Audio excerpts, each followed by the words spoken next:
السلام علیکم everyone, I hope you all are doing well. اور ہمارا آج کا ٹاپک آف ڈسکشن ہے chapter 22 of Pakistan penal code, criminal intimidation, insult and annoyance. یعنی اگر آپ نے کسی شخص کو کرمنلی انٹیمیڈیٹ کیا ہے، اس کو تھریٹن کیا ہے، اس کو دھمکی دی ہے، اس کو انسلٹ یعنی بے عزت کیا ہے، اور اس کو انوائنس کاز کی یعنی اگر آپ نے اس کو ٹیز یا تنگ کیا ہے، تو آپ نے پاکستان پینل کوڈ کے تحت آفینس کمٹ کیا ہے. اس کا سب سے پہلا سیکشن 503 ڈیل کرتا ہے کرمنل انٹیمیڈیشن سے. اس سیکشن کو ہم ڈیٹیل میں ڈسکس کر لیتے ہیں. تو اس میں یہ بات کی گئی ہے کہ اگر کوئی بھی شخص،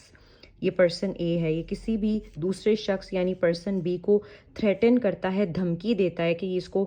پرسن اے پرسن بی کو پرسنلی کوئی نقصان پہنچائے گا، یا اس کی پراپرٹی کو کوئی نقصان پہنچا سکتا ہے، یا اس کی ریپیوٹیشن کو،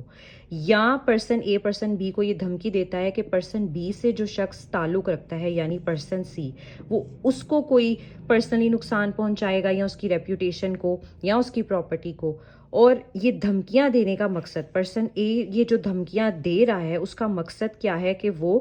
پرسن بی کو الارم کاز کر سکے، یعنی اس کو خوفزدہ کر سکے. یا تو وہ پرسن بی سے کوئی ایسا کام کروانا چاہتا ہے جو کہ پرسن بی لیگلی باؤنڈ نہیں ہے کہ وہ کام پرفارم کرے، یا پرسن اے پرسن بی سے کوئی ایسا کام اومٹ یعنی چھڑوانا چاہتا ہے کہ جو پرسن بی لیگلی باؤنڈ ہے کام پرفارم کرنے کے لیے. اور وہ یہ سارے کام اس دھمکی کے ساتھ کروائے گا کہ اگر پرسن بی وہ سارے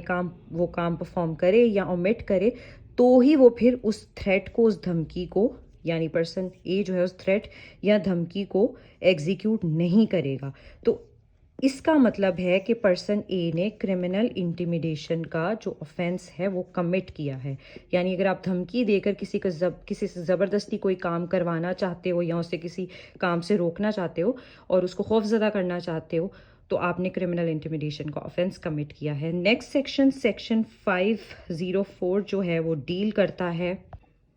سیکشن 504 ڈیل کرتا ہے intentional insult with intent to provoke breach of the peace. یعنی کہ کوئی بھی شخص اگر کسی دوسرے شخص کو جانتے بوجھتے بے عزت کرتا ہے، یا اس کو پرووک کرتا ہے، اس کو اشتعال دلاتا ہے، غصہ دلاتا ہے، اور اس کا مقصد اس کو غصہ دلانے کا یہ ہے کہ جس شخص کو اس نے غصہ دلایا ہے وہ اس غصے کی اور اشتعال کی حالت میں آ کر جو ہے بریچ آف دا پیس کا آفینس کمٹ کر دے، یا کوئی بھی دوسرا آفینس کمٹ کرے غصے کی حالت میں. بریچ آف دا پیس سے مطلب یہ ہے کہ وہ امن و امان کے